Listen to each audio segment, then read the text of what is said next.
C'est quoi servir Dieu?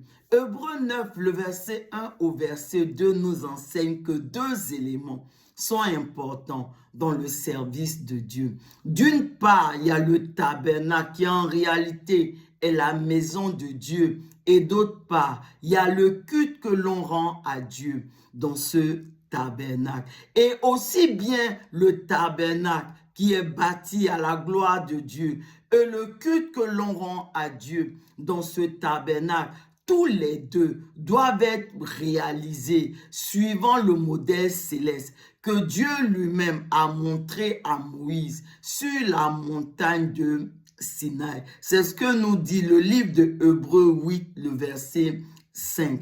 Et dans la nouvelle alliance, ces deux éléments, le tabernacle et le culte, sont toujours importants dans le service de Dieu. Mais l'apôtre Paul nous enseigne que ce tabernacle, ce n'est plus un bâtiment, un lieu physique, mais il explique que c'est désormais nos corps, le corps de tous les croyants, de tous ceux et celles qui ont reçu Jésus dans leur cœur comme leur Seigneur et leur Sauveur personnel. Tandis que concernant le culte que l'on rend à Dieu, Paul explique dans le livre de Romains 12, le verset 1, que ce serait d'offrir nos corps comme un sacrifice vivant, saint, agréable à Dieu. Et il ajoute que ce qui sera de notre part un culte raisonnable.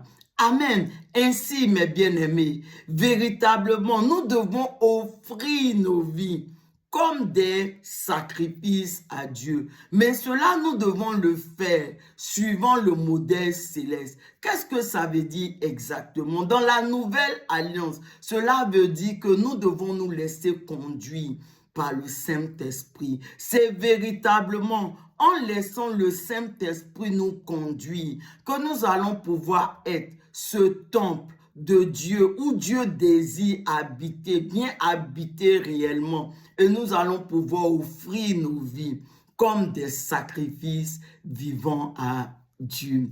Amen. Alors, bien-aimé, laisse le Saint-Esprit te conduire afin que véritablement tu puisses servir Dieu comme Dieu lui-même désire être servi.